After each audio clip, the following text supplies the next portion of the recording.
Here's check on stories we're following for you today on Robin Hood Radio.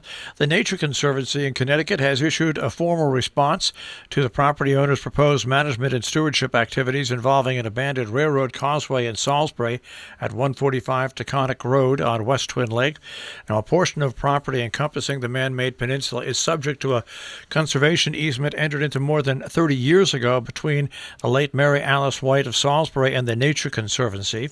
A dispute arose between landowner Jeffrey Keenan and some area residents over whether conservation agreement allows, among other proposed activities at the site, a shortening of the causeway to improve the health of the lake. You'll find a full report on that in the Lakeville Journal. First Selectman Charlie Perotti read a letter from local group calling himself STAPAC that has ongoing concerns about the asphalt plant at East Canaan during Monday's board meeting. The case involves V. Metcalf Paving, whose owner Ben Metcalf operates a plant at 235 East Canaan Road. He was issued a special permit to operate his business in May of 2016, submitted an application to modify the site plan in 2018, but the Planning and Zoning Commission voted not to accept his application or check, stating that it was not regulations table of contents. He took the case to court and won, with the judge determining the commission failed to act on the application in a timely manner. Perotti said he and the other selectmen will discuss the matter and get back to the group. Due to the decline of COVID-19 in the community, Sharon Hospital, part of New Vance Health, has begun limited visitation for inpatients. That began effective on Tuesday.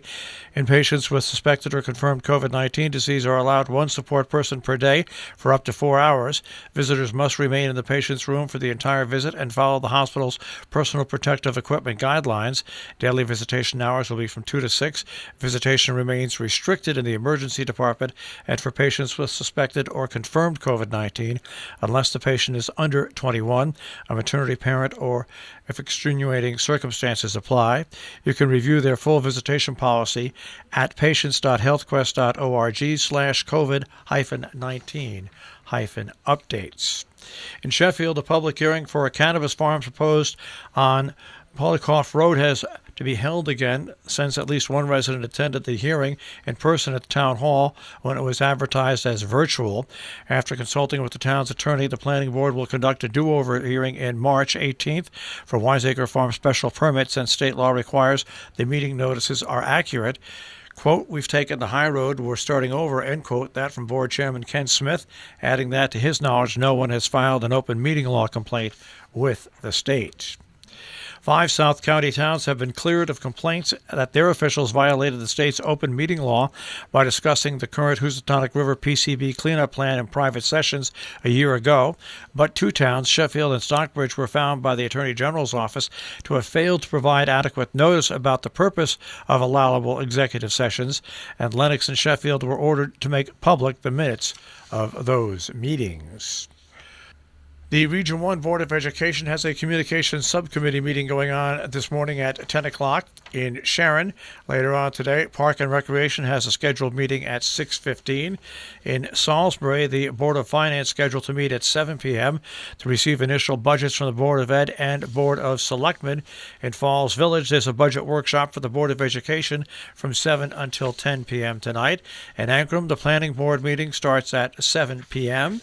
In Cornwall, coming up on Saturday at 9, the Cornwall Association meeting, and at 5 to 6, the author talk, Elizabeth Colbert and Jillian Blake.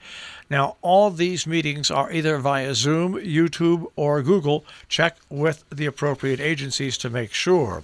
A reminder that every Saturday in March, Bard College Center for Civic Engagement holding a STEM program through the Northeast Millerton Library from 1 to 2:30 with a different Kiwi Company box theme. Each student will get their own box with all materials necessary for a hands-on STEM project.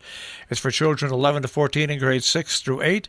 It is by RSVP. Spaces are limited. You can sign up at tinyurl.com/2BR9PKXJ. Author and environmental writer Ben Goldfarb will talk about beavers and what they do to benefit us on Saturday at the Scoville Library at 4 p.m., scovillelibrary.org. DM Hunt Library has a Zoom event, Beekeeping with Dan Carr of Beavertides Farm. On Sunday, register at huntlibrary.org, or you can register on the library's Facebook page as well. Our business brief is underwritten by Morgans at the Interlaken, interlakenin.com. You'll also find them on Instagram and Facebook, and by Salisbury Bank, salisburybank.com. Dow Jones Industrial Average will start off today at 31,270.09, the Nasdaq at 12,997.75, and the S&P 500 at 3819.72. We'll take a look at that tri-state forecast. That'll come your way in just a few moments.